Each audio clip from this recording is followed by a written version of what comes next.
ஸ்ரீ குருப்யோ நமः. ஓம் ஸ்ரீ குருப்யோ நமः.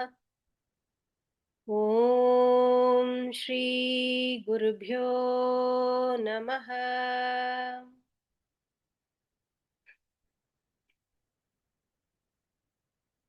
இந்த புனிதமான 1 மணி நேரத்தை சிவசிந்தனையில் செலவிடுவோம். மாணிக்க வாசகரின் வரிகள் வெறும் சொற்கள் அல்ல, அவை ஆன்மாவை சுத்திகரிக்கும் மருந்துகள். ஒவ்வொரு வரியையும் வாசிக்கும் போது அது நம் மனக்கண்ணில் ஒரு காட்சியாக விரியட்டும். தெளிவு பிறக்கும் போது ஏற்படும் மகிழ்ச்சியும் இறைவனுக்கே, தெளிவற்ற நிலையில் ஏற்படும் தவிப்பும் அவனுக்கே. உணர முடிந்தால் அது அவன் அருள், உணர முடியாமல் தவித்தால் அது நம்மை பக்குவப்படுத்த அவன் நடத்தும் நாடகம். யோகிராம் சரத்வாஜி.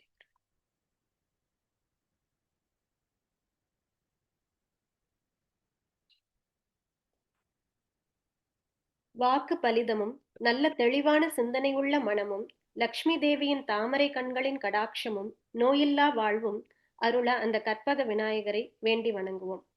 விநாயகர் வணக்கம் சொல்ல வராங்க தில்லையாச்சு. வாக்குண்டாம் நல்ல மனமுண்டாம் மாமலராள் நோக்குண்டாம் மேனி நுடங்காது பூக்கொண்டு துப்பார் திருமேனி தும்பிக்கையான் பாதம் தப்பாமல் சார்வார் தமக்கு. சிவா திருச்சிற்றம்பலம்.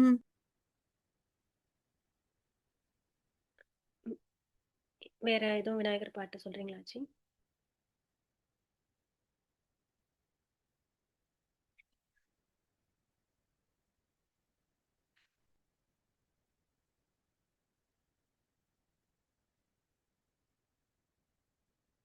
எவ்வுயிர்களாலும் தம்மறிவால் உணர்வதற்கு ஓதுவதற்கும் அரியவன். அவனை மனத்தால் உணர்வதும் மொழியினால் ஓதுதலால் அடைவதும் அவ்வளவு எளிதானது அல்லவாம். அப்படியே அறிவதற்கு அரியவனாய் இருப்பவனாக இருப்பினும் தன்னை அடைந்து உய்ய வேண்டும் எனும் பெரும் கருணையை கொண்டவனாய் இருக்கிறானாம். அவன் கருணையே அவனை அடைவதற்கான கருவி. பிறை சந்திரனையும் கங்கையையும் தன் திருச்சடையில் அணிந்து பல்லுயிர் காக்கும் பண்பை பெற்றவனாம். அளவிட இயலாத ஒளியினை உடையவனாம். அவனை வாழ்த்தி வணங்குவோம். உலகெல்லாம் உணர்ந்து ஓதற்கு அறியவன் நிலவுலாவிய நீர்மலிவேணியன் அலகில் சோதியன் அம்பலத்தாடுவான் மலர் சிலம்படி வாழ்த்தி வணங்குவாம். சிவா திருச்சிற்றம்பலம்.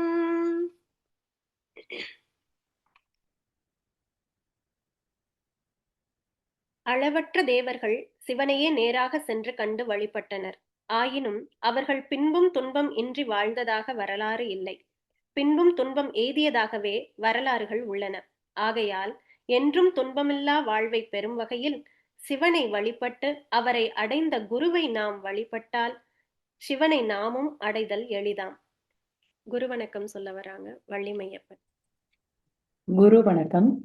சிவனை வழிபட்டார் எண்ணிலி தேவர்கள் அவனை வழிபட்டங்கு ஆமாறு ஒன்றில்லை. அவனை வழிபட்டங்கு ஆமாறு காட்டும் குருவை வழிபடில் கூடலும் ஆமே. சிவா திருச்சிற்றம்பலம். சிவா திருச்சிற்றம்பலம். தேங்க்யூ வள்ளி.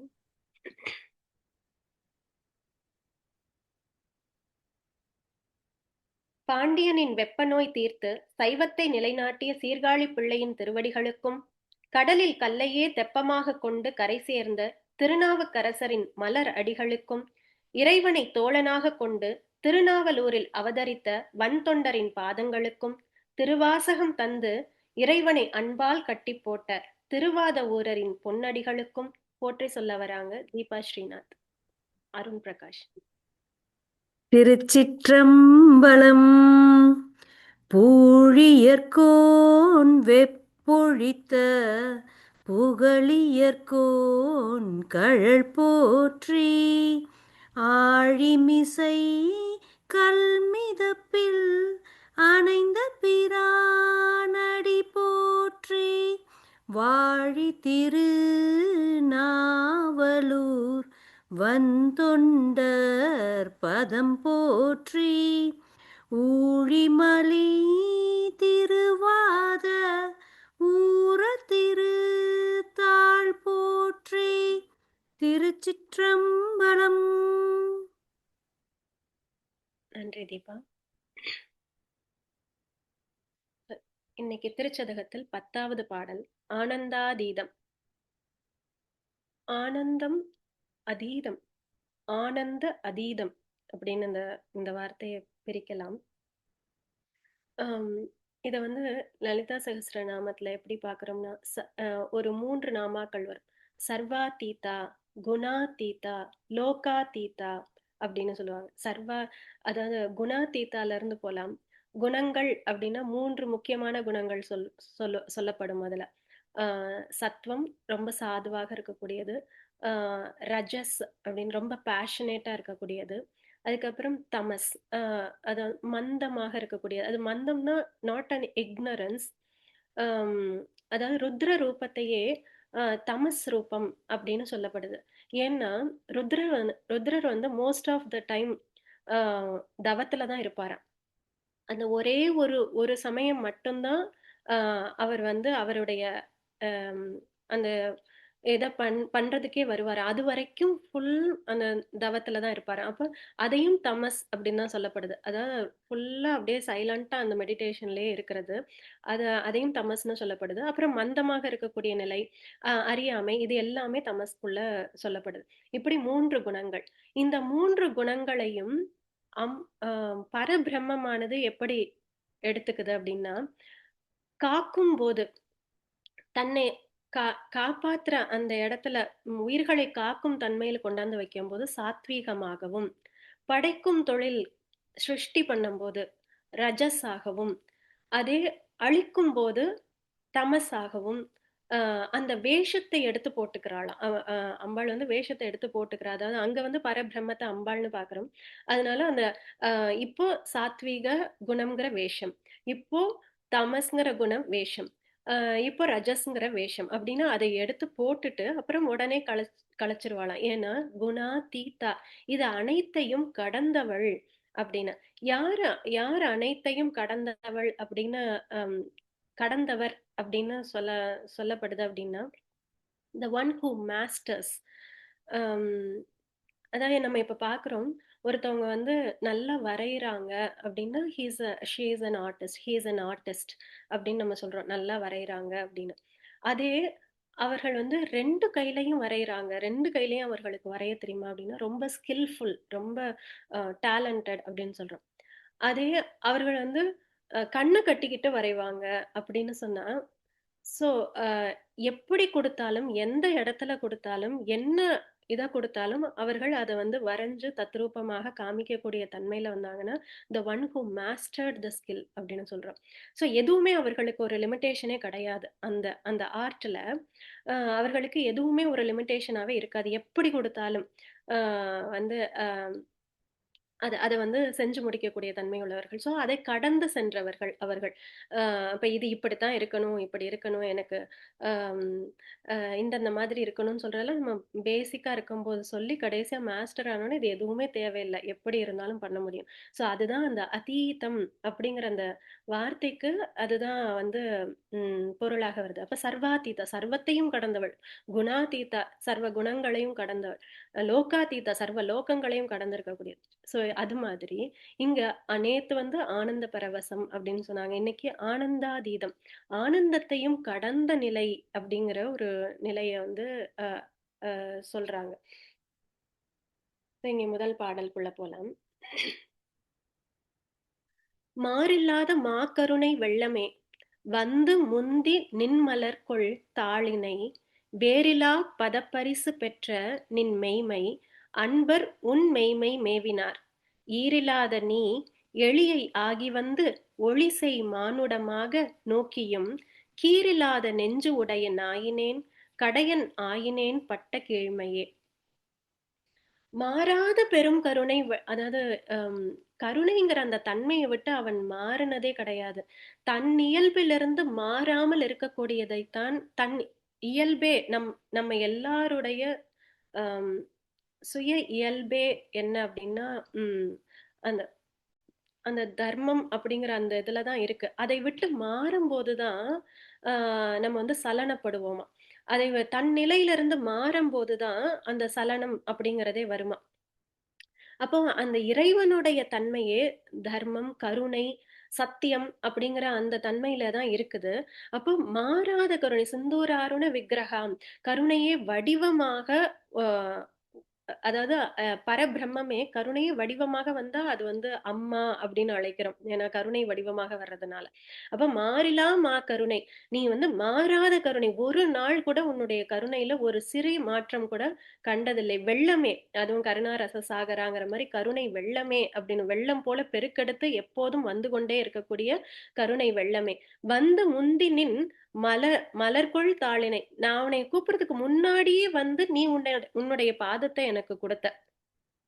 அடியவர்கள் உன் திருவடியை அடையும்படி செய்தாய். அதாவது அடியவர்களை நீதான் வந்து உன்னோட அந்த சேர்த்து கொள்ளும்படியாக உன் திருவடிகளை காட்டி அருளி மெய்யடியார்களை உன்னோடு நீ சேர்த்து கொண்டாய். நின் மெய்மை அன்பர் உன் மெய்மை மேவினர். நின் மெய்மை அன்பர் உண்மையான உன்னுடைய அன்பர்கள் உன்னுடைய மெய்மையை மேவினர். உன்னுடைய மெய்மையை வந்து அடைந்தார்கள். இது நேத்தோட பாட்டோட அதே அர்த்தத்துலதான் வருது. ஈரில்லாத நீ, உனக்கு ஈடு இணை இல்லாத நீ எளியாகி வந்து நீ எப்பேற்பட்ட அந்த அவருடைய உண்மை தன்மையை உணர்ந்தது பிறகு நீ எப்பேற்பட்டவன், ஆனா எவ்வளவு எளியவனாக நீ எனக்கு வந்த, எவ்வளவு எளிமையாக நீ வந்த. அதை நினைச்சு அவர் ஆச்சரியப்படுறாரு. ஈரில்லாத நீ எளியாகி வந்து ஒளிசை மானுடமாக நோக்கியும். சுந்தரர் வந்து பசிச்சிருக்கும் போது, அவர் போகும்போது பசிச்சிருக்கும் போது அவருக்காகவே நடுவுல வந்து சாப்பாடு ரெடியா பண்ணி வச்சு அந்த இடத்துல சாப்பிட்றதுக்கு எல்லாம் போட்டு ரெடி பண்ணி அங்க அவரே உட்கார்ந்துருந்து, நீங்க ரொம்ப எல்லாரும் பசியா வர்றீங்க, அதனால நீங்க சாப்பிட்டுட்டு போங்க அப்படின்னு சொல்லி அந்த இடத்துல இருந்து உணவு கொடுக்கிறார். இதுல வந்து அப்போ சுந்தரர் அதுக்கு முன்னாடி வரைக்கும் என்ன நினைக்கிறாராம், தான் எப்போதும் இறைவனோட பேசிக்கொண்டே இருக்கிறார்கள்ல மெய்யடியார்கள் எல்லாருமே, இறைவனோட தான் எப்போதுமே கான்ஸ்டன்டா அவங்க பேசிக்கிட்டே இருக்காங்க. நம்ம வந்து நம்மளும் பேசுவோம். ஆனா ஒரு இமேஜினேஷன்ல அப்படி பேசுவோம். ரிப்ளை என்ன வருது அப்படிலாம் தெரியாது. நம்ம ஒரு இமேஜினேஷன்ல ஒருவேளை நம்ம முயற்சி பண்ணாலும் அப்படி பண்ணுவோம். ஆனா அவர்கள் நேரடியாகவே பேசி நேரடியாகவே கட்டளையும் வாங்குகிறார்கள். அப்படி இருக்கிறதுனால சுந்தரர் என்ன நினைச்சாரா, இறைவன் எப்படி வந்தாலும் நம்மளால உணர்ந்து கொள்ள முடியும் அப்படின்னு தோணுச்சாம். அப்போ வந்து அவர் வந்து உணவு கொடுத்து விட்டு போற வரைக்கும் வந்தது அஹ் அஹ் தன்னுடைய சிவபெருமான் தான், தன்னுடைய இறைவன் தான் அப்படிங்கிறத உணரல. அதுக்கப்புறமா தான் வந்துட்டு போனது அந்த சிவனே தான் அப்படின்னு உணர்ந்ததுக்கு அப்புறம், நீ வந்தியே நான் உன்னை உணராம விட்டுட்டேனே அப்படிங்கறத அந்த பாட்டுலையும் பாடுறார். எனக்கு அது சரியா கோட் பண்ண ஞாபகம் இல்ல. பட் பாட்டுலயும் அத சொல்றார். அப்ப என்னன்னா, இறைவன் தான் தன்னை வெளிப்படுத்தி கொள்ளணும்னு நினைச்சா மட்டும்தான் அந்த இடத்துல வெளிப்படுத்துகிறார். இல்லைன்னா நம்மளால ஒரு நாளும் அறிய முடியாது அப்படிங்கிறது இதுல இருந்து புலப்படுது. அப்போ அவருக்கு எனக்கு நீ காமிக்கணும்னு நினைச்ச, ரொம்ப எளிமையாக வந்து காமிச்ச, ரொம்ப எளியவனா வந்து காமிச்ச.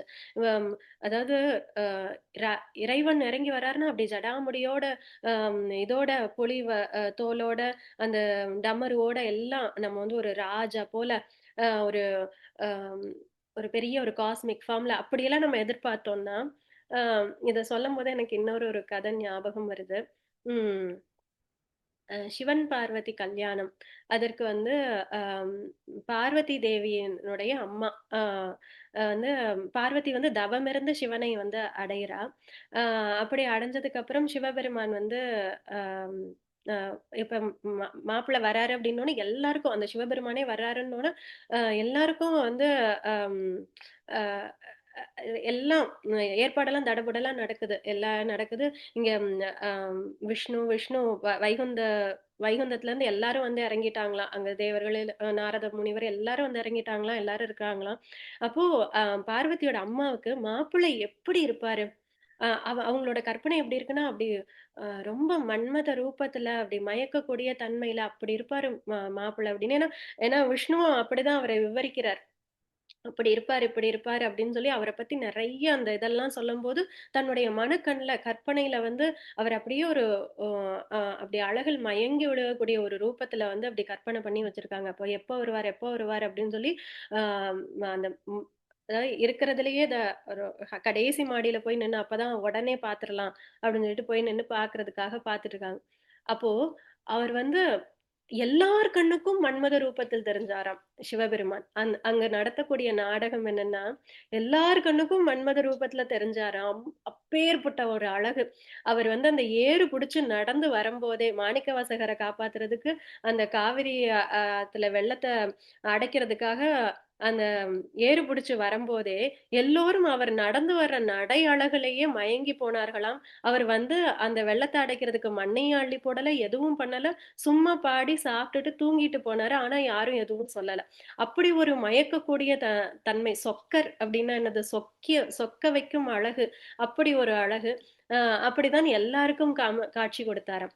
ஆனா பார்வதியோட அம்மாவுக்கு மட்டும் எலும்பு கூடு மாலை, அம் பித்தனை போல சடை, கீழ தொங்கக்கூடிய சடை, அம் அ கன்னங்கரேறென்ற அ உடல், அ எப்படி பார்த்தால் பயப்படும் அளவுக்கு பயப்படும் இல்ல, அரண்டு போகும் அளவிற்கு அப்படி ஒரு தோற்றம்.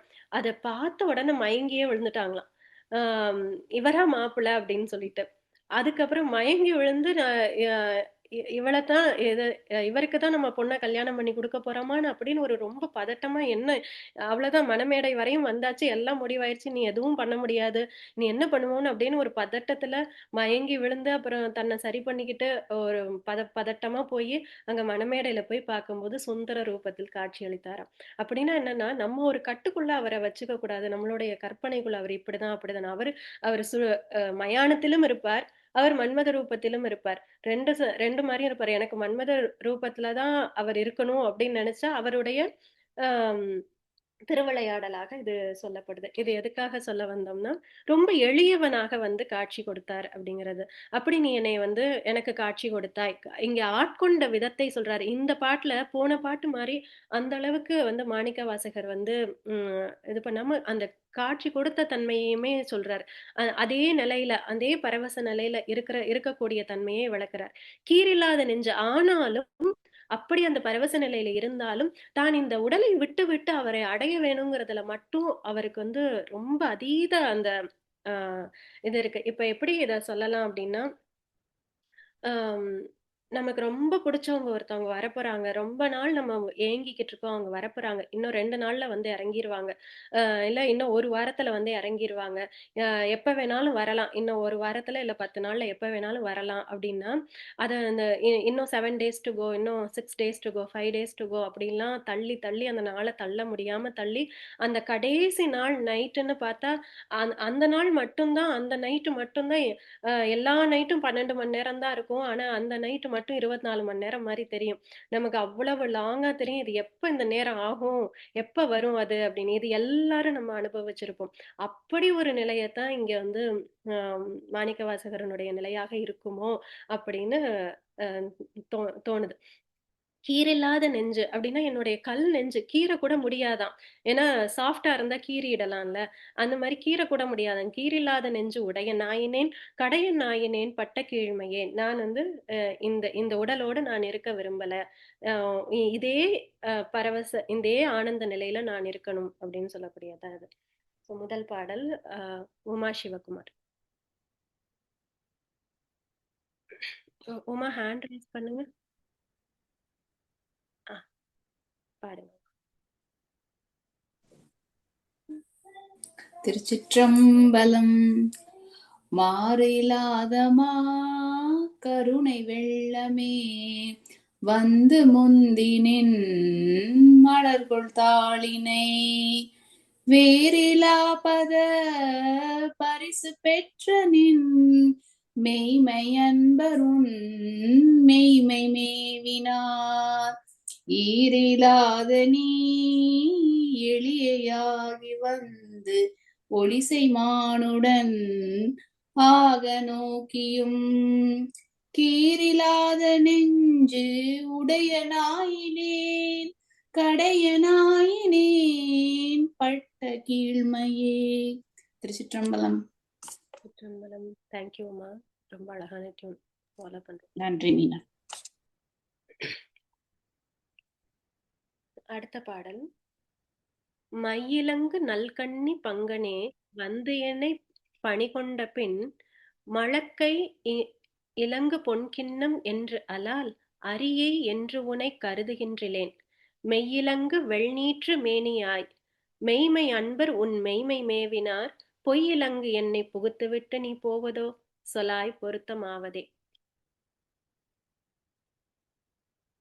உமையவள் பங்கனே மையிலங்கு நல்கண்ணி பங்கனே.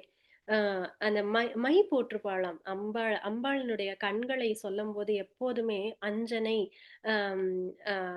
அஞ்சனை அணிந்தவள், அந்த மை போட்டிருக்க கூடியவள் அப்படின்னு சொல்வதுண்டு. ஏன்னா இப்போ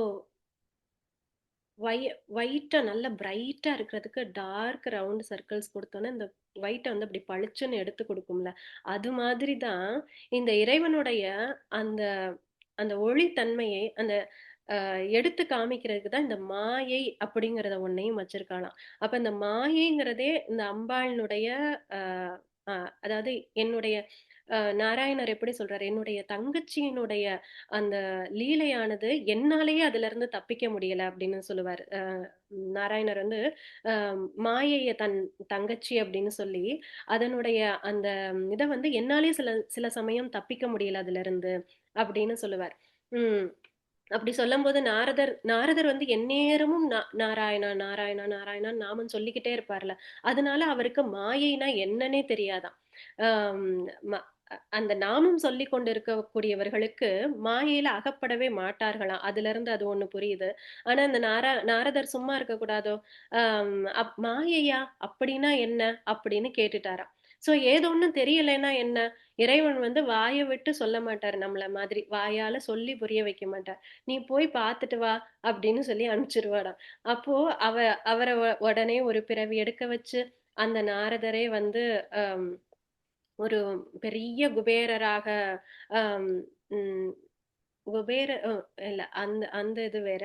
இது வந்து ஒரு பெண்ணாக பிறந்து ஒரு அந்த குளத்துல போய் குளிக்க சொல்றாரு. உடனே ஒரு பெண் வடிவமாக மாறுறார் நாரதர்.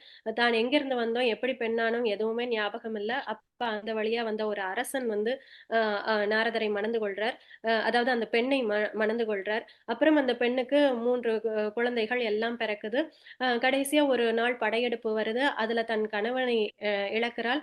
அப்புறம் ஒவ்வொரு தன்னுடைய மைந்தர்களை ஒவ்வொருத்தரா அனுப்புற 3 பேரையுமே அந்த படையெடுப்புல இழக்கிறா. நாட்டையும் இழக்கிறா, எல்லாத்தையும் இழக்கிறா. ஒரு நாள் எல்லாம் கொண்டிருந்தாள், அதே இன்னொரு நாள் எல்லாத்தையும் இழந்த நிலை. இது என்ன நிலை, நான் எங்கிருந்து வந்தேனோ, கடைசியா தன்னுடைய நிலையை நினைச்சு வருந்தி அதே காட்டுக்குள்ள நடந்து வர, அதே குளத்தை பாக்குறா. இந்த இடத்துல தானே நம்ம முதல்ல நின்னோம், யாரு என்னன்னே தெரியாம நின்னோம்.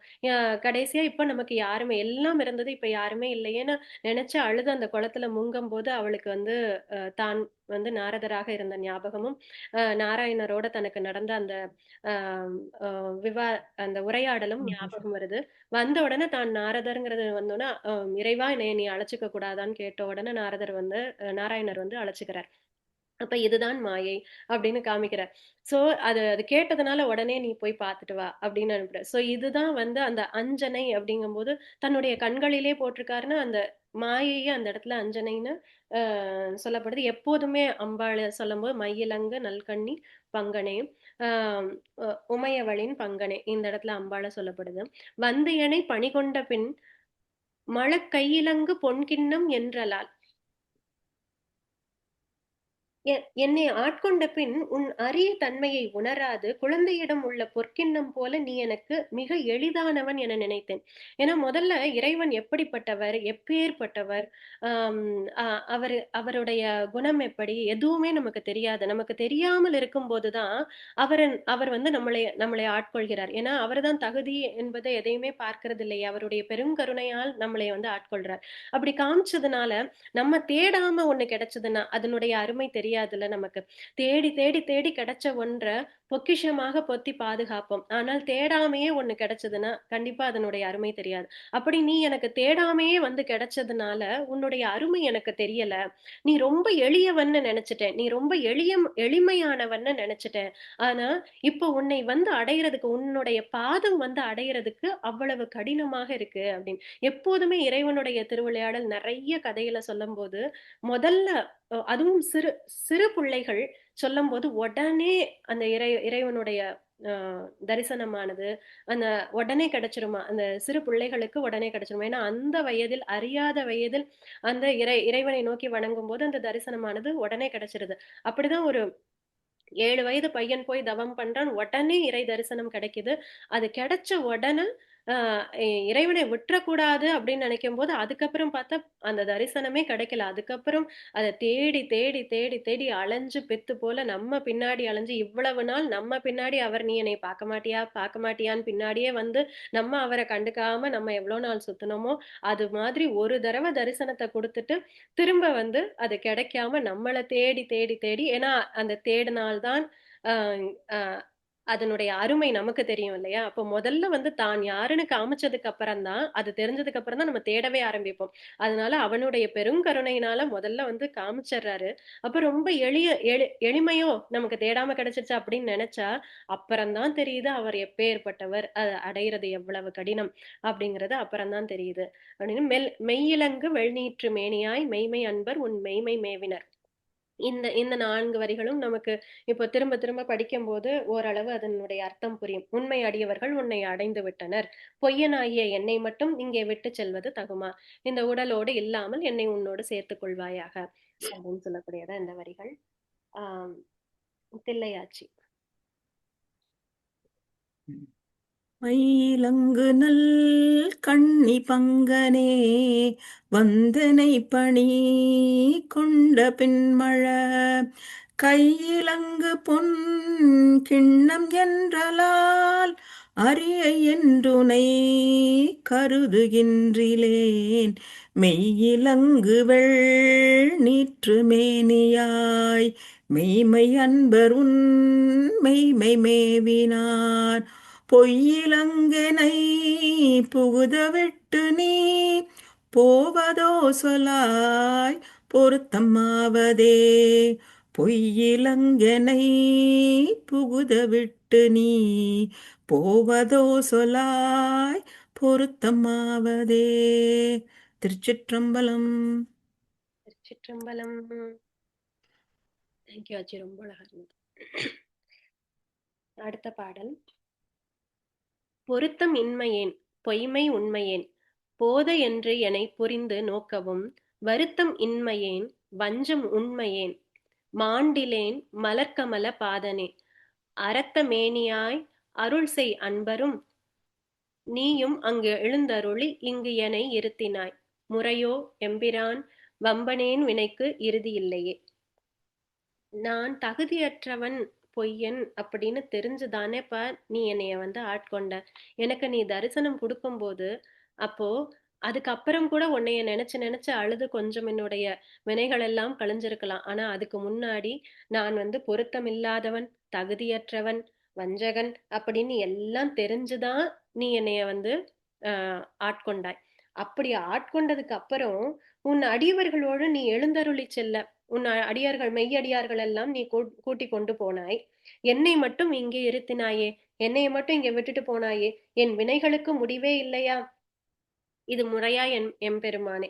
நீ என்னைய விட்டுட்டு போனது நியாயமா, இல்லையா? என்னைய கூப்பிடக்கூடாதா? இதுக்கு ஒரு முடிவு இல்லையா? இன்னும் வரமாட்டேங்குதே, இத வந்து இன்னும் அந்த நாள் முடிய மாட்டேங்குதே அப்படின்னு நினைக்கிறது போலதான் இது இந்த பாடல் அமைந்திருக்கு. வசந்தா நாராயணனாச்சி அவர்கள். பொருத்தம் என்மையேன் பொய்மை உண்மையேன் போதையென்றனை புரிந்து நோக்கவும் வருத்தமின்மையேன் வஞ்சம் உண்மையேன் மாண்டிலேன் மலர் கமலபாதனே அறுத்தமேனியாய் அருள்சை அன்பரும் நீயுமங்களும் தருளி இங்கனே இருத்தினாய் முறையோ என் என்பிரான் வம்பனேன் வினைக்கு இறுதி இல்லையே. அழகா இருந்துச்சு. திருச்சிற்றம்பலம். திருச்சிற்றம்பலம். தேங்க்யூ ஆச்சி.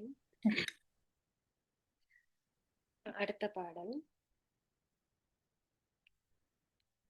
இல்லை நின் கழற்கு அன்பு அது என்கணே ஏலம் ஏலும் நல்குழலி பங்கனே கல்லை மென்கனியாக்கும் விச்சை கொண்டு என்னை நின் கழற்கு அன்பனாக்கினாய். எல்லையில்லை நின் கருணை எம்பிரான் ஏது கொண்டு நான் ஏது செய்யணும் வில்லையே எனக்கு இன்னும் உன்கழல் காட்டி மீட்கவும் மறுயில் வாணனே. அதாவது அவனுக்கு கல்லையும் கனியாக்கும் வித்தை தெரிஞ்சவனாம். அதைதான் செய்து காமிச்சாரே. நரியெல்லாம் பரியாக்கி காமிச்சார். அது போல நீ கல்லை கனியாக்க கூடியவன். அந்த கல் எதுவாம்? நம்மளுடைய மனமாம். மாணிக்க வாசகர் இங்க அவருடைய மனத்தை கல் அப்படின்னு சொல்றாரு. இது நம்ம முன்னாடி பார்த்தது. அப்ப அந்த மனம் கல் போன்ற இந்த மனத்தை கனி போல கனினா அவ்வளவு சாஃப்டா அவ்வளவு மிருதுவாக அப்படி ஆக்கக்கூடிய வித்தைக்காரன் நீ அல்லவோ. அந்த வித்தை உனக்கு தானே தெரியும். கல் மாதிரி தான் இருந்தது என் மனசு, அதை நீ கனி ஆக்கினாய் அப்படின்னு. இங்க ஸ்டார்டிங் எப்படி ஆரம்பிக்கிறாங்கன்னா, மணக்கும் கூந்தலை உடையவளின் பங்கனே எனக்கு உன் திருவடியில் அன்பே இல்லை, ஆனாலும் கல்லையும் வெண்கனியாக்கும் வித்தையை போல என்னை உன் அடியவன் ஆக்கினாய். எல்லையற்ற கருணை கொண்ட நீ நான் எதை செய்தாலும் மீண்டும் என்னை உன்னடி சேர்ந்து மீட்க வல்லவன் அல்லவா. மணக்கும் கூந்தலை உடையவளின் பங்கனே. அம்பாளின் கூந்தல் மனம் உள்ளதாக உண்டு அப்படின்னு சொல்லப்படுது. சம்பகாசோக புன்னாக சௌகந்திக லசத்கச்சா அப்படின்னு லலிதா சஹஸ்ரநாமம் சொல்லுது. சம்பகம், அசோகம், சௌகந்திகம், இந்த பூக்கள் எல்லாம் சம்பகாசோக புன்னாகம், சம்பகம், அசோகம், புன்னாகம், சௌகந்திகம் ரொம்ப நறுமணம் உள்ள பூக்களாம்.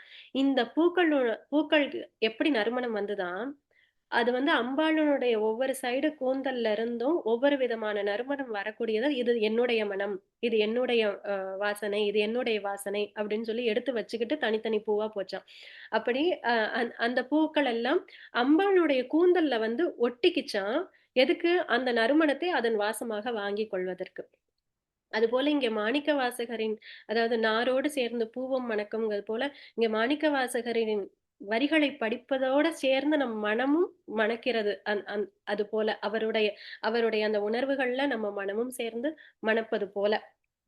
மணக்கும் கூந்தலை உடையவளின் பங்கனே எனக்கு உன் திருவடியில் அன்பே இல்லை, நான் உன் மேல அன்பே வைக்கல, ஆனாலும் கல்ல கனியாக்கும் வித்தை தெரிஞ்ச நீ அத கல்ல கனியாக்கினாய், அதனால நான் உன் மேல அன்பு கொண்டேன், என்னை உன் அடியவன் ஆக்கினாய். எல்லையற்ற கருணை கொண்ட நீ அதுக்கப்புறம் நான் என்ன தப்பு பண்ணாலும், அதுக்கப்புறம் ஒவ்வொரு நாளும் நம்ம ஏதோ ஒரு வினை செய்யதானே வேண்டியது இருக்கு. வினைன்னு சொன்னாவே அது கெட்ட வினைன்னு கிடையாது, நல்வினை தீவினை ரெண்டுமே தான்.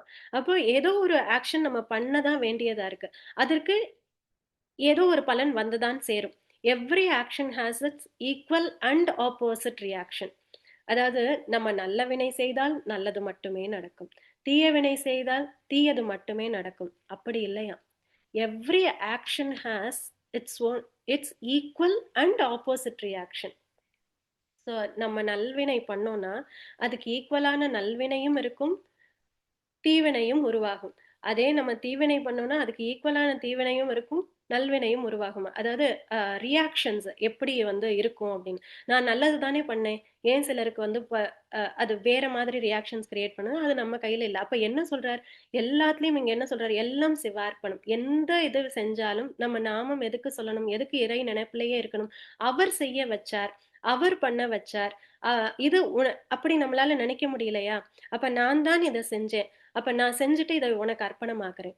எல்லாத்தையும் சிவார்ப்பணம், எல்லாத்தையும் சர்வம் கிருஷ்ணார்ப்பணம், சர்வம் சிவார்ப்பணம். அப்படி அர்ப்பணமாக எல்லாத்தையும் செய்யும்போது அதனுடைய பலன்களை எல்லாம் அவர் எடுத்துக்கொள்கிறார். அப்ப அவருடைய பலன்கள் எல்லாம் எடுத்துக்கொண்டால் ஆம், போற்றி புகழ்ந்திருந்து பொய் கெட்ட மெய்யானர் மீட்டிங்கு வந்து வினை பிறவி சாராமை. அந்த வினையினுடைய பலனை நம்மளை சேராமல் அவர் தன் கைகளில் வச்சு பாதுகாக்கிறார் அப்படின்னு சொல்றாங்க.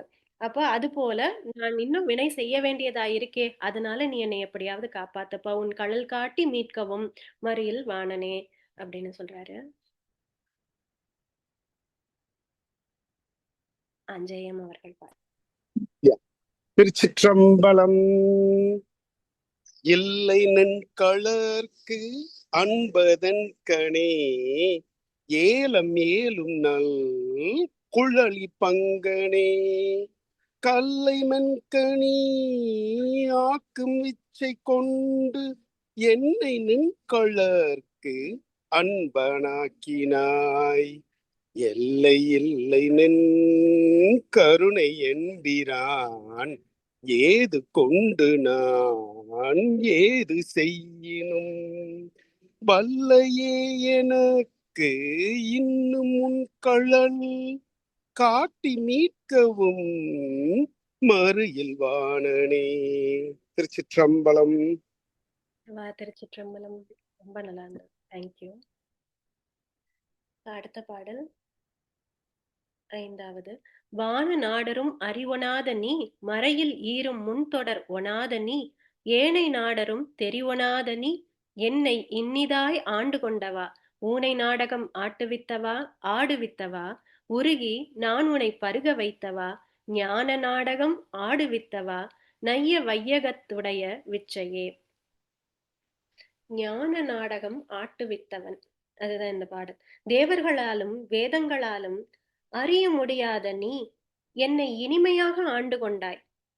என் ஊன் உடம்பை நாடகமாக்கி உள்ளம் முருகச் செய்து உன்னை நுகரச் செய்தாய். அதுவே உன்னுடைய திருவிளையாடல் அல்லவா? அதாவது நான் எப்படி இருந்தேன்னா, ஒரு காலத்துல விவேகானந்தர் வந்து கடவுளே இல்லைன்னு சொன்னாரு. இல்லைன்னு சொன்ன அவரே பின்பு பெரிய ஞானவனாகி அந்த இறைவனோட இறைவனாகவே கலந்தார். அப்போ அது போல அவர் வந்து ஞானி. அப்ப ஒவ்வொருத்தரும், அதாவது எது கண்டிப்பா இது கிடையவே கிடையாதுன்னு எவ்வளவு ஸ்ட்ராங்கா நிக்கிறோமோ அவர்களெல்லாம் அப்படியே, அதாவது அந்த நாடகம்னு சொல்லும் போது, திருவிளையாடல்னு சொல்லும்போது மறுபடியும் அந்த மகாபாரத கதைதான் வந்து ஞாபகம் வருது. ஆனா அவருடைய நாடகத்தை நாம் பார்க்க வேண்டும் அப்படின்னா இதுல நான் இல்ல, இவர் நடத்தக்கூடிய நாடகம்னு நம்மள அந்த அந்த நம்மளோட கதையிலேயே நம்மளையே விளக்கி வச்சுட்டு பார்க்கணுமா. அப்படிதான் நம்மளை விளக்கி வச்சுட்டு இது நம்ம எப்படி சுத்தி நடக்குது அப்படின்னா அந்த ஞான நாடகம் தெரியுன்றாங்க. இது எப்படின்னு நம்மளால உணர்ந்து கொள்ள முடியாது. ஆனா இத மகாபாரதத்துல கிருஷ்ணர் வந்து அர்ஜுனருக்கு அப்படிதான் உபதேசிக்கிறார். இதுல நமக்கு எல்லாருக்கும் எப்போதுமே எல்லாருக்கும்ங்கிறத விட எனக்கு எப்போதுமே இந்த ஒரு கேள்வி இருந்ததுண்டு. எல்லாம் அறிந்தவர், எல்லாம் அதாவது தர்மப்படிதான் பண்ணணும் எல்லாம் இருந்தாலும் அந்த மகாபாரதத்துல கடைசி போர் நடக்கும்போது கடைசியா எல்லா ரூல்ஸும் பிரேக் பண்ணிடுவாங்க. எல்லாம் பிரேக் பண்ணி அப்படிதான் எல்லாமே நடக்கும். அதாவது கிருஷ்ணருடைய அண்ணன் பலராமர் கூட தன்னுடைய சிஷ்யன் வந்து அப்படி தொடையில் அடித்து அவரை வந்து இது பண்ணதை வந்து ஒத்துக்க மாட்டார். அப்படி எல்லா ரூல்ஸையும் வந்து பிரேக் பண்ணி எல்லாத்தையும் இது பண்ணி தான் பண்ணுவாங்க. ஆனா இப்போ நமக்கு இறைவனை, அதாவது கிருஷ்ணரை ரொம்ப பிடிக்கும், சாமியை ரொம்ப பிடிக்கும் அப்படின்னா வாட் எவர் ஹேப்பன்ஸ் நம்ம வந்து அதுக்கு தான் சப்போர்ட் பண்ணணும் அப்படின்னு தோணும். அதுல ஏதோ ஒரு நியாயம் இருக்கோ, அது அவர் பண்ணா சரியாதான் இருக்கும் அப்படின்னு. அப்ப ஆனா இதை லாஜிக்கலா என்னால நிறைய இடத்துல எக்ஸ்பிளைனே பண்ண முடியாது. ரொம்ப நாளா அந்த கேள்வி, இது என்னதான் என் மனசுக்கு அது நெருடல் கிடையாதுனால அவர் பண்ணா அதுல ஒரு அர்த்தம் இருக்கும் அப்படின்னு நினைச்சாலும் அதை லாஜிக்கலா எக்ஸ்பிளைன் பண்ணவே ரொம்ப நாளா முடியாம இருந்தது. அப்போ அதற்கு அது ரொம்ப நாள் கேள்வி, உடனே எல்லாம் அதுக்கு பதில் வரல. எத்தனையோ வருஷங்களாக இருந்தது. ஆனா அதற்கு திடீர்னு ஒரு நாள் அது எங்க இருந்து வருது அந்த அந்த பதில் அப்படின்னா திருக்குறள்ல இருந்து வருது. என்னன்னா, மறந்தும் பிறன்கேடு சூழற்க சூழின் அறம் சூழ்ந்து சூழ்ந்தவன் கேடு. மறந்து கூட மத்தவங்களுக்கு கெடுதல் நினைக்காத. மறந்தும் பிறன்கேடு சூழற்க மத்தவங்களுக்கு ஒரு தவறு நடக்கிறதுக்கு நம்ம எந்த செயலையும் செய்யக்கூடாது. அப்படி மறந்து கூட செஞ்சிடாத. அப்படி செஞ்சேன்னா சூழின் அறம் சூழ சூழ்ந்தவன் கேடு. தப்பு பண்ணவன தண்டிக்கிறதுக்கு அறம் அந்த சூழ்ச்சியை துணையாக கொண்டு கேடு விளைவிக்குமா. அதாவது அறம் துணை நிற்குமா. அந்த அப்படி அப்படி செய்தவனுடைய கேடை விளைவிக்கிறதுக்கு அப்படின்னு. அப்ப அதனாலதான் அங்க பாண்டவர்களுக்கு தர்மம் துணை நின்று ஆஹ் பிறன்கேடு, அதாவது துரியோதனன் நினைச்சதெல்லாம் எல்லா நாளும் நினைச்சதெல்லாம், அதாவது நமக்கு பிடிக்கலைன்னா பரவாயில்ல, ஒன்றும் பிரச்சனை இல்லை, நம்ம விட்டுட்டு விலகி போயிடணும், அவ்வளவுதான். அந்த இடத்துல இருக்கக்கூடாது. நமக்கு பிடிக்கலையா, இஷ்டம் இல்லையா, பிடிக்காத இடத்துல நம்ம இருக்கணும்னு அவசியமே கிடையாது. அந்த இடத்த விட்டு அமைதியா விலகி போயிடலாமா. ஆனா துரியோதனன் அப்படி பண்ணானான்னு கேட்டா இல்ல. அவங்க எங்க போனாலும் பின்னாடியே போய் போய் போய் அந்த தொந்தரவு கொடுத்துக்கிட்டே இருக்கும்போது, அப்போ தர்மம் துணை நின்று, அவர்களுக்கு துணை நின்று சூழ்ச்சியாலேயே அவர்களை வென்றது. அதுதான் இந்த இந்த இந்த திருக்குறளினுடைய பதிலாக எனக்கு கிடைச்சது. இதுக்கப்புறம் தான் அப்ப திருவள்ளுவரே அதைத்தான் சொல்றாரு. அதையும் சொல்றாரு. அப்ப எங்கேயோ இருந்து எதுலயோ இருந்து எதுக்கோ எதுலயோ நமக்கு அதுல பதில் கிடைக்குது. அப்படி ஞான நாடகம் ஆட்டுவிப்பவன் அவனுடைய நாடகமானது அது இன்னென்னபடிதான் விதிக்கு உட்பட்டதுன்னே சொல்ல முடியாது. விதி விலக்கும் நடத்தப்படும் அப்படின்னு. சோ ஞான நாடகம் ஆட்டுவித்தவா நைய வையகத்துடைய விச்சையே அப்படின்னு. சோ இதை நம்ம படிக்கலாம். மீனாட்சி அண்ணாமலை.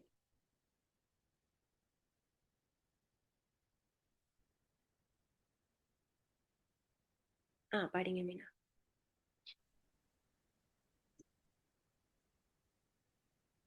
வானநாடரும் அரியோநாதனே மறையில் ஈரமுன் தொடருநாதனே ஏனே நாடரும் தெரியோநாதனே என்னை இன்னிதாய் ஆண்டு கொண்டவா ஊனை நாடகம் ஆடுவித்தவா உருகி நான் உனை பருக வைத்தவா ஞான நாடகம் ஆடுவித்தவா நெய்ய வையகத்து உடைய விச்சையே. திருச்சிற்றம்பலம். திருச்சிற்றம்பலம். ரொம்ப அருமையா இருந்தது. தேங்க்யூ மீனா. அடுத்த பாட்டு. விச்சு அது இன்றியே விளைவு செய்குவாய் விண்ணும் மண்ணகம் முழுதும் யாவையும் வைச்சு வாங்குவாய் வஞ்சகப் பெரும் புலையனேனை உன் கோயில் வாயிலில் பிச்சன் ஆக்கினாய் பெரிய அன்பருக்கு உரியன் ஆக்கினாய் தாம் வளர்த்து ஓர் நச்சு மாமரம் ஆயினும் கொலார் நானும் அங்கனே உடையநாதனே. விச்சு அப்படின்னா விதை அப்படிங்கிற பொருள்ல வருது. நம்ம நேத்தும் பார்த்தோம் அந்த விச்சுங்கிற வார்த்தை. என்னை ஒரு விதைக்காக இங்க விட்டுட்டு போனியோ, இந்த பொய் இருக்கணுங்கிறதுக்காக என்னை இங்க ஒரு விதைக்காக விட்டுட்டு போனியோ அப்படின்னு தான் ஆனந்த பரவசத்துல அந்த பாடலே ஆரம்பிக்கும். அப்படி விச்சு இன்றியே விளைவை செய்பவன் நீ. அப்ப இங்க விதை ஏதும் இல்லாமலே நீ எல்லாத்தையும் உருவாக்கின. ஏதோ ஒண்ணு, இப்ப மரமோ இதுவோ ஏதோ ஒண்ணு வரணும்னா அதுக்கான ஒரு விதை ஒண்ணு இருக்கணும். அதுல இருந்துதான் முளைக்க முடியும் இல்லையா. ஆனா அந்த விதைன்னு எதுவுமே இல்லாமலேயே இத்தனையும் நீ செய்த, இத்தனையும் நீ உருவாக்கினாய். விண்ணும் மண்ணகமும் முழுதும் யாவையும் வைச்சு வாங்குவாய் வஞ்சக பெரும். நீ விண்ணையும் மண்ணையும் படைத்து அழிப்பவன் வஞ்சகனாகிய என்னை உன் கோயில் வாசலில் பித்தனாக்கி அடியவருக்கு உரியவன் ஆக்கினாய். தான் வளர்த்த மரம் நச்சு மரமானாலும் அதை வெட்ட மாட்டார்கள். அதுபோல உன்னால் ஆட்கொள்ளப்பட்ட என்னை நீ கைவிடாதே. நம்ம வளர்த்த மரம் அது நச்சு மரமா இருந்தா கூட அது தான் வளர்த்த மரம் அப்படிங்கறதுனால அது மேல அந்த பாசம் வச்சு அந்த மரத்தை வெட்ட மாட்டாங்களாம். அது மாதிரி அவர் தன்னை நச்சு மரம் அப்படின்னு சொல்றாரு. தான் நச்சு மரம், ஆனா நீதானேப்பா என்னைய வளர்த்தன, நீதானே என்னை ஆட்கொண்டு உன் கோயில் வாசலில் என்னை பித்தன் போல ஆக்கினாய். அதனால நான் உன்னுடைய நச்சு மரமாக இருந்தாலும் என்னை விட்டுறாதப்பா அப்படின்னு சொல்றாரு. இத வந்து மகா பாத்தக நாசினி அப்படின்னு உம் லலிதா சஹஸ்ரநாமம் சொல்லுது. மகா பாத்தகங்களை செய்தவர்களாக இருந்தாலும் நாணித்திரு நாமம் சொல்லும்போது தன்னுடைய பாவங்களை உணர்ந்து தான் தான் இதுவரைக்கும் செய்ததெல்லாம் தவறு அப்படின்னு உணர்ந்து அவன் திருவடிகளில் சரணமடையும் போது அந்த மகா பாத்தகங்களையும் மகா பாவங்களையும் நாசம் செய்யக்கூடிய பரம்பொருள் அப்படின்னு பாக்குறோம். அப்போ இதுக்கு வந்து ரொம்ப அழகான கதைன்னு வந்து நம்ம ராமாயணத்துல இருந்து சொல்லலாம். ஜெயந்தன் கதை. அதாவது ஜெயந்தன் வந்து இந்திரனுடைய பையன். ராமரும் சீதையும் காட்டுல இருக்கும்போது சீதை வந்து சீதையினுடைய மடியில் ராமர் படுத்திருக்கும் போது ஒரு காகம் ஒண்ணு வந்து சீதையினுடைய நெஞ்சில கொத்திட்டு போகும். அப்ப சீதை விரட்ட விரட்ட பாப்பா. ஏன்னா ராமர் தூங்குறதுனால சத்தம் போடாம இருக்கணுங்கிறதுக்காக அவளுக்கு அது வலி இருந்தாலும் அதை விரட்ட பாப்பா. ஆனா ரொம்ப அதாவது வஞ்சகம் கொண்டு அதாவது நம்ம ஹர்ட் பண்றோம்னு தெரிஞ்சு அதை பண்ணணும்னு தெரிஞ்சு பண்றது அந்த மாதிரி. அப்ப அந்த காகம் வந்து அதை கொத்தணும்னே கொத்துது. வந்து வந்து வந்து வந்து கொத்தி கடைசியா அந்த விரட்டவும் அவளுக்கு முடியாம அந்த நெஞ்சில இருந்து ரத்தம் வழிகிறது. வழிஞ்சு ராமரனுடைய முகத்துல படுது. பட்ட உடனே ராமர் அதுல எந்திரிக்கிறார். முதல்ல எந்திரிக்கும் போது இந்த காகத்தை விரட்ட கூட உனக்கு தெம்பில்லையான்னு சும்மா கிண்டல் பண்ணி எந்திரிக்கிறார். அதுக்கப்புறம் பார்த்தா அது அந்த காகம் வந்து சீதையை ரொம்ப காயப்படுத்துதுன்னு தெரிஞ்ச உடனே ரொம்ப கோபம் கொண்டு அங்க இருக்க ஒரு புல்ல கிள்ளி போடுறாரு. அந்த புல்ல கிள்ளி அந்த காகத்துக்கு முன்னாடி போட்டோன்னா அந்த காகத்தை பார்த்தோன்னே தெரிஞ்சிருது அது இந்திரனுடைய பையன் அப்படின்னு. முன்னாடி அந்த புல்ல கிள்ளி போட்டோன்னா அந்த புல் வந்து அஸ்திரமாக பிரம்மாஸ்திரமாக மாறி அந்த காகத்தை வந்து விரட்டுது. அப்போ இந்த காகம் வந்து முதல்ல இந்திரலோகம் போகுது. தன்னுடைய தந்தையர்கிட்ட போகுது. பின்னாடி வர்றது பிரம்மாஸ்திரம். அது ராமர் ஏவியது. அதை பார்த்தோன்னே இந்திரன் வந்து நினைச்சானா ராமர் சீதையவே போய் நீ வந்து ஹிம்சை பண்ணனா நீ என்னுடைய பிள்ளையே கிடையாது, உனக்கு இங்க அடைக்கலமே கிடையாது, நீ இங்க வராத அப்படின்னு. சரி தன்னுடைய தாயாவது கருணையாக இருப்பாள் அப்படின்னு சொல்லி போனா தாய் வந்து இத்தனை பிள்ளைகள்ல ஒரு பிள்ளைய தள்ளி விட்டா நமக்கு ஒன்றும் இது ஆகாது, நம்மளுடைய தேவலோகம் காக்கப்படணும், அவர்களுக்கு தீங்கிழைத்த உடனே எங்களால சேர்த்துக்க முடியாதுன்னு அம்மாவும் தள்ளி விட்டாரா. இப்படி தன்னுடைய நண்பர்களுக்கு போன எல்லாரும் யாருமே அடைக்கலம் கொடுக்கல. தேவலோகத்துல எங்கும் இருக்க முடியல. எல்லா இடத்துக்கும் அலைஞ்சு திரிஞ்சு எங்கெங்கயோ ஒளிஞ்சு பார்த்து மும்மூர்த்திகள்கிட்டையும் சரணடைஞ்சு எங்கேயுமே எதுவுமே நடக்கலைன்னு கடைசியா திரும்ப வந்து ராமர்கிட்டயே வந்து நான் பண்ணதெல்லாம் தப்பு, எல்லா இடத்துக்கும் போய் தேடி தெரிஞ்சு இனி இதுக்கு வந்து பரிகாரமும் கிடையாது, தான் பண்ணதும் தவறு அப்படின்னு உணர்ந்ததுக்கு அப்புறம் அதுக்கப்புறம் திரும்ப ராமர்கிட்டயே வந்து அதுவும் வந்து பிரம்மா சொல்றாரு, நீ ராமர்கிட்டயே போய் சரணட, அப்பதான் உனக்கு அதனுடைய இது கிடைக்கும் அப்படின்னு. அவர் நினைச்சா மட்டும்தான் உனக்கு வந்து அடைக்கலம் கொடுக்க முடியும், இது வேற யாராலையும் பண்ண முடியாது அப்படின்னு. அப்ப சரின்னு ராமர்கிட்டயே போய் தன்னுடைய தவறை உணர்ந்து மன்னிப்பு கேட்கும் போது அப்ப ராமர் வந்து கருணை கடல்.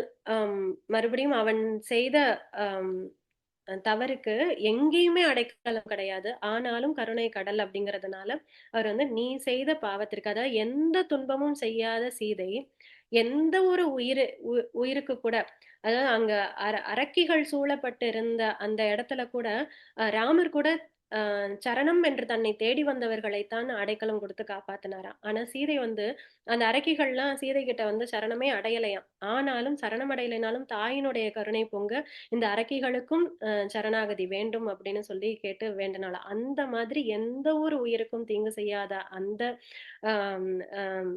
தேவிக்கு இப்பேற்பட்ட துன்பத்தை இழைத்தவனுக்கு எங்கேயுமே இது கிடையாது அப்படின்னு அனுப்பிச்சவன கடைசியா ராமரே கருணை கண் கொண்டு உன்னுடைய உயிரே பறிக்கப்படும், பிரம்மாஸ்திரம்னா என்னது, இன்னுமே அவனுக்கு இதுவே கிடையாதுன்னு அப்படின்னு. ஆனா உன்னுடைய ஒரு கண்ணை மட்டும் கொடு, அதற்கு பரிகாரமாக ஒரு கண்ணை மட்டும் கூட நீ உயிர் பிழைச்சுப்போ அப்படின்னு சொல்லி விடுறாரு. சோ அது போல கருணை கடல் அவன் நச்சு மரமானாலும் என்னை நீதான் நான் நிறைய வினைகள் செஞ்சிருக்கேன், இந்த ஜென்மத்துல நமக்கு தெரியாது எத்தனையோ ஜென்மங்கள்ல எத்தனையோ பண்ணிட்டு வந்திருப்போம், என்னென்ன பண்ணும்.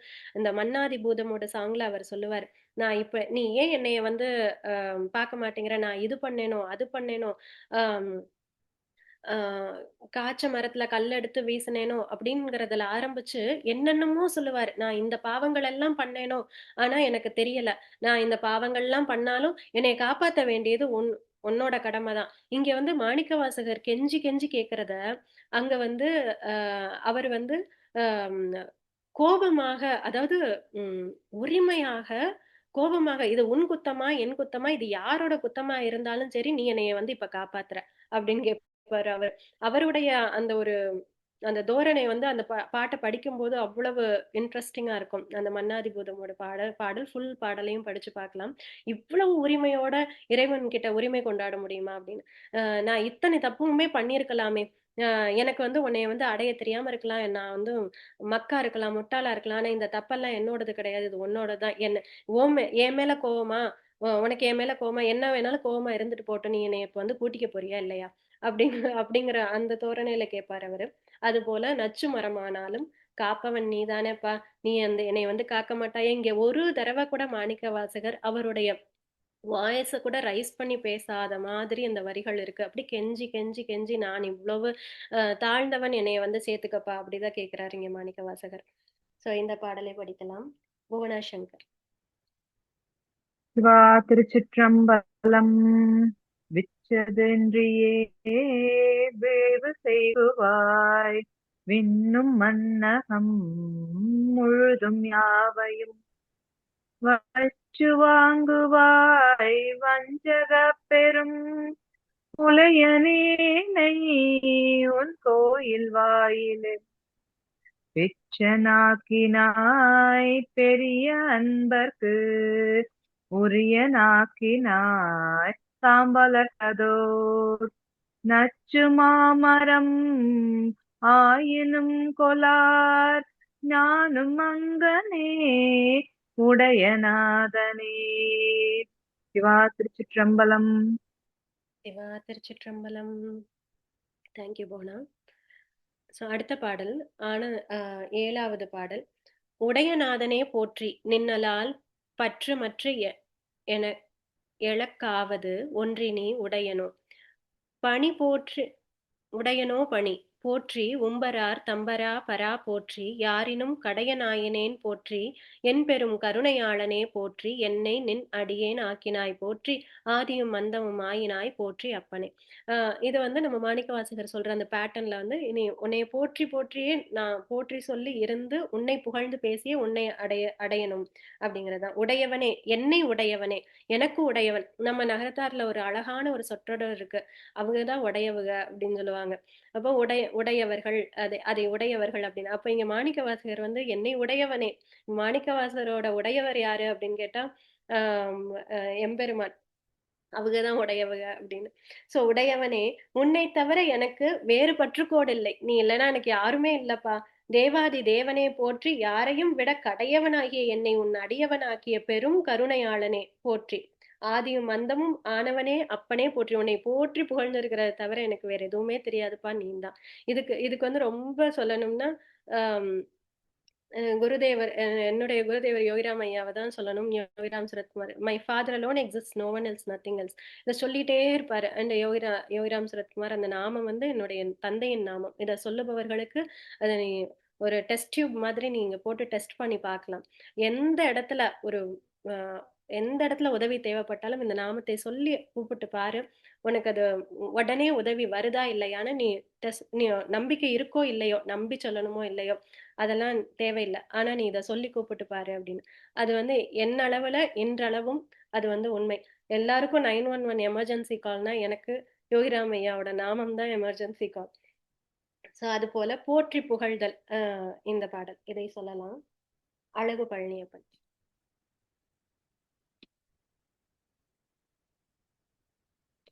அழகு ஹேண்ட் ரைஸ் பண்ணு.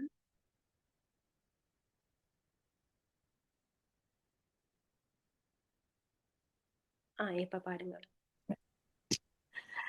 உடையநாதனே போற்றி நின்னலால் பற்று மற்றென காவதொன்றினி உடையனோ பணி போற்றி உம்பரார் தம்பராபரா போற்றி யாரினும் கடையனாயினேன் போற்றி என் பெரும் கருணையாளனே போற்றி என்னை நின் அடியனாக்கினாய் போற்றி ஆதியும் அந்தமாயினாய் போற்றி அப்பனே.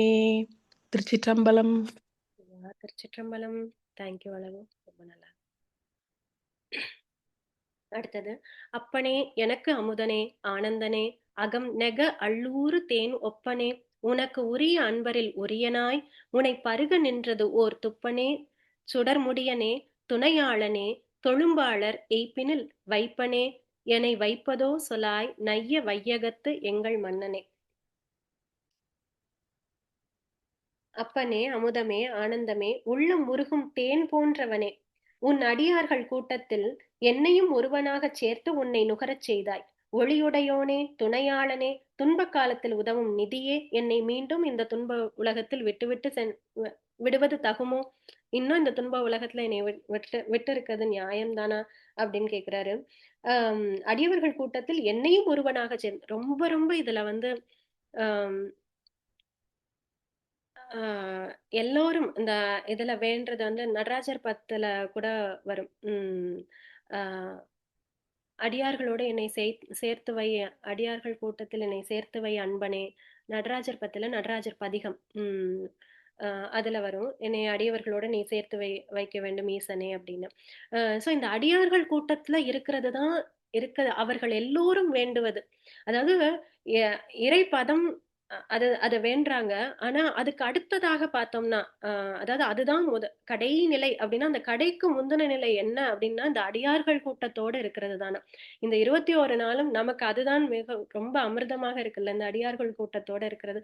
இந்த சேம் தாட்ஸ், அந்த வேவ் லெங்த் அதுல நம்ம இருக்கும்போது அவர்கள் எல்லோரும் ஒவ்வொருத்தவங்களும் அந்த எம்பெருமான அட்மையர் பண்ணி நம்ம பேசும்போதும் திரும்ப திரும்ப நம்ம அதை ஞாபகப்படுத்தும் போதும் அந்த இன்பத்தை நம்ம அனுபவிக்கிறோம்ல, அது அடியார்கள் கூட்டத்துல இருந்தால் மட்டும்தான் நடக்க முடியும். இல்லைன்னா வேற எங்கேயும்னாலும் ஒரு சலனமான ஒரு பேச்சோ இதுவோ அதுதான் வரும், நம்ம மனசுக்கு சலனம் ஏற்படுறது போலதான் நடக்கும்.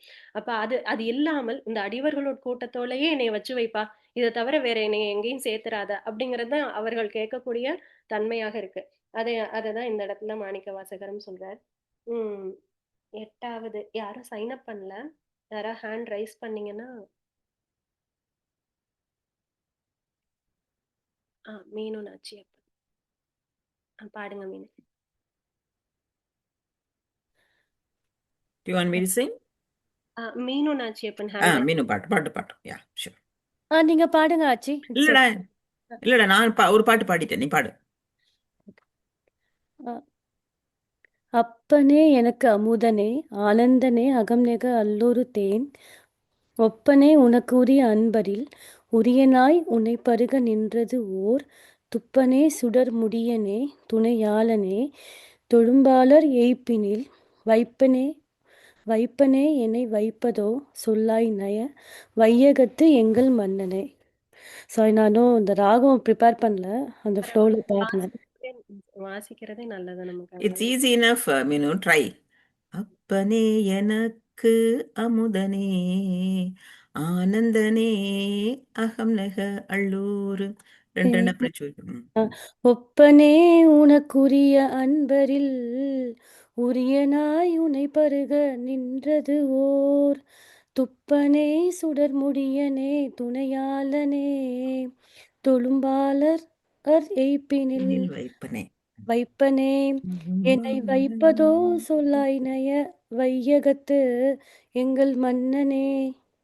ரொம்ப அழகா பாடிட்டீங்க. தேங்க்யூ. ஆனா இந்த அர்த்தத்துல நம்ம இவ்வளவு நேரம் ஊறி இருக்கிறோம்ல, அதுதான் இங்க திருவாசகத்துல ரொம்ப முக்கியம். சோ நம்ம பாடும்போது இன்னும் மனம் குழையுது. அது நம்ம மறுக்க முடியாது. அப்படியே மனம் இன்னும் உருகுது. ஆனாலும் அந்த வாசிக்கும் போது அதை நினைச்சு வாசிக்கிறதே இது போதுமானதாக இருக்கும். ஸோ தேங்க்யூ மீனு. அடுத்தது 9வது. மண்ணு எம்பிரான் வருக என் எனை மாலும் நான்முகத்து ஒருவன் யாரினும் முன்ன எம்பிரான் வருக என் எனை முழுதும் யாவையும் இறுதி உற்ற நாள் பின்ன எம்பிரான் வருக என் எனை பெய்களர் கண் அன்பாய் என் நாவினில் பண்ண எம்பிரான் வருக என் என்னை பாவநாச நின் சீர்கள் பாடவே. இந்த வரிகளை படிக்கும்போது எப்படி தோணுதுன்னா, இப்போ ஒரு புள்ள இருக்கு, நீ என்னைய தூக்கிக்கோ அப்படின்னு சொல்ல அந்த அந்த சென்டென்ஸை வந்து சொல்ல தெரியலைன்னு வச்சுக்குவோம். அந்த இன்னும் கோர்வையாக பேச வரல அப்படின்னு. அப்ப வந்து அதுக்கு பதிலா நம்ம வந்து வா அப்படின்னு சொல்லி தானே தூக்கிக்குவோம். அதுக்கு பதிலா வா வா வான்னு அதுவே சொன்னுச்சுன்னா, அப்ப வா வா வான்னு நான் சொல்றேன், நீயும் என்னைய வான்னு சொல்லி என்னைய கூப்பிட்டுக்கோ அப்படின்னு சொன்னுச்சுன்னா எப்படி இருக்குமோ, அது போல நீ வான்னு சொன்னா நான் வந்துடுவேன். எனக்கா வர தெரியல, அதனால நீ வருகன்னு சொல்லு வருகன்னு சொல்லு வருகன்னு சொல்லுன்னு ஒவ்வொரு வரியிலையும் வருக என்னனை வருக என்னனை அப்படிங்கிறாரு மாணிக்க வாசகர். திருமால் நான்முகன் என அனைவருக்கும் முன்னோனே என்னை வருக என்று அழைப்பாய். உலகம் அழியும் காலத்தில் பின் நிற்பவனே, உலகம் அழிந்த பிறகும் நீ பின் இருக்கக்கூடியவனே, மகா பிரளயத்திற்கும் பின்னும் ஓர் இருப்பாக இருக்கக்கூடியவனே, என்றும் இருப்பாக இருக்கக்கூடியவனே, வருக என்று அழைப்பாய். என் நாவினால் உன் புகழை பாடவும் உன் திருவடி மேல் அன்பு கொள்ளவும். நீ அது கூப்பிடுற வரைக்கும் நான் என்ன பண்ணணும்?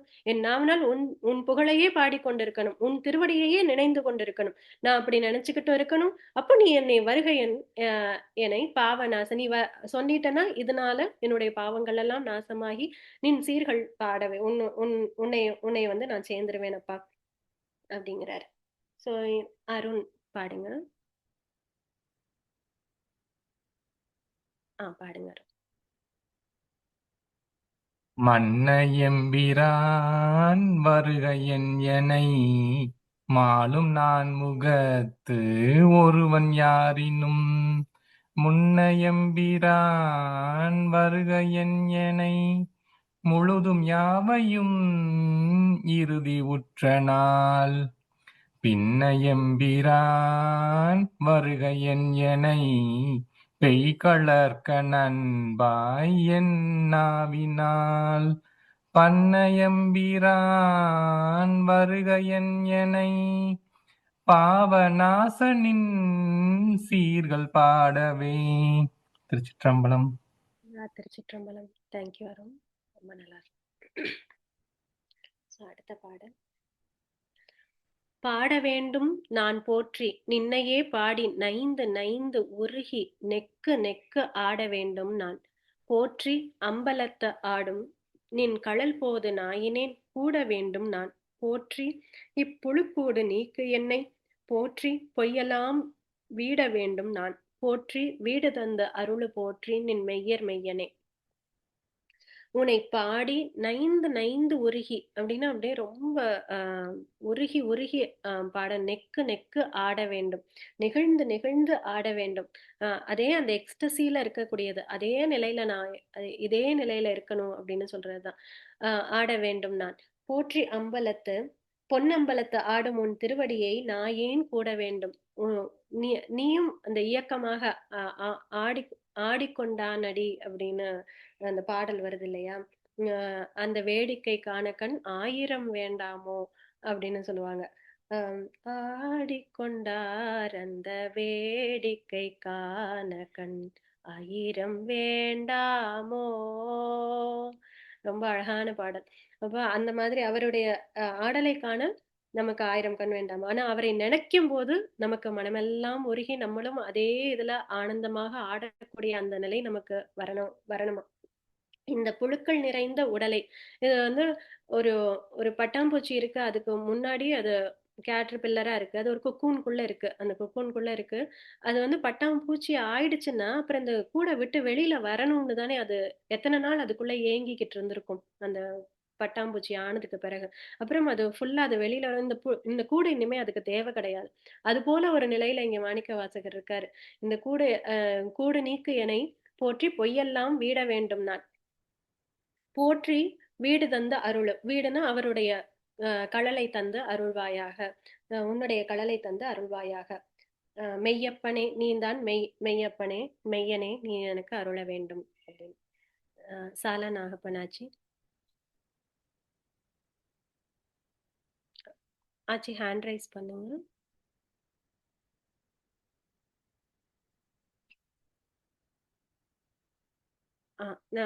இப்ப படிங்க ஆச்சி, அன்மியூட் பண்ணிக்கங்க, இப்ப படிங்க. பாட வேண்டும் நான் போற்றி நின்னையே பாடி நைந்து நைந்து உருகி நெக்கு நெக்கு ஆட வேண்டும் நான் போற்றி அம்பலத்து ஆடும் நின் களல் போது நாயினேன் கூட வேண்டும் நான் போற்றி இப்புழு கூடு நீக்கனை போற்றி பொய்யலாம் வீட வேண்டும் நான் போற்றி வீடு தந்து அருளு போற்றி நின் மெய்யர் மெய்யனே வீட வேண்டும் நான் போற்றி வீடு தந்து அருளு போற்றி நின் மெய்யர் மெய்யனே. சிவா திருச்சிற்றம்பலம். சிவா திருச்சிற்றம்பலம். தேங்க்யூ ஆச்சி, ரொம்ப நல்லா இருந்தது. தேங்க்யூ. அடுத்தது பிரார்த்தனை முருகப்பன் அவர்கள். சிற்றம்பலம்.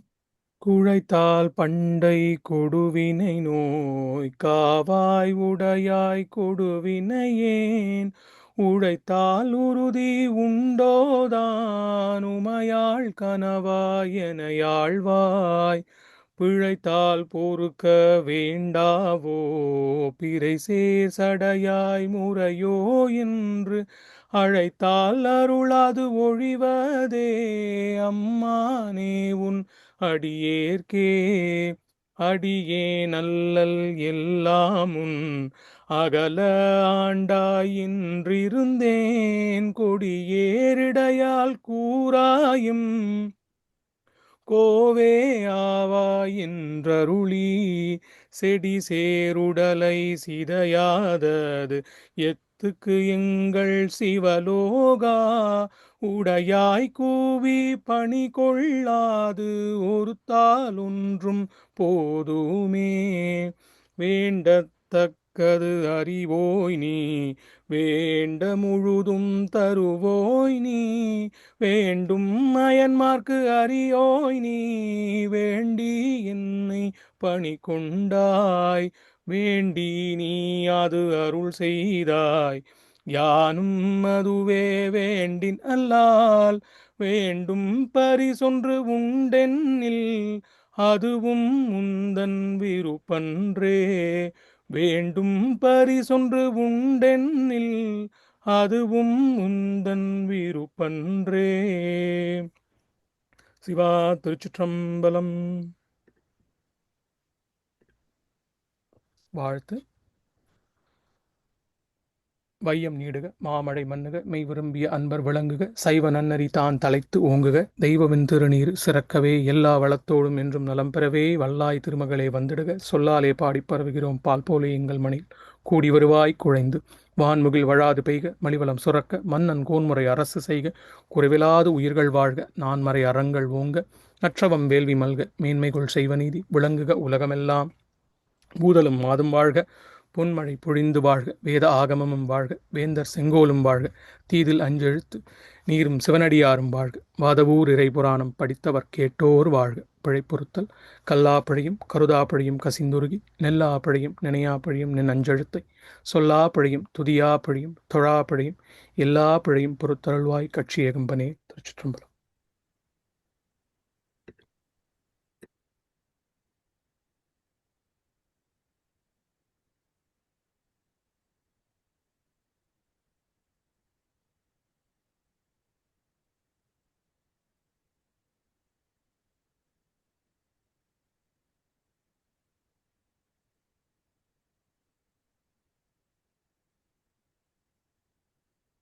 ஓம் ஸ்ரீ குருபியோ நமஹ. தேங்க்யூ. எல்லாருக்கும் நன்றி. நாளைக்கு பார்க்கலாம். Thank you, Meena. Beautiful session as always. Thank you. Thank you, Meena. Thank you, Meena. Thank you. Thank you. Thank you. Thank you.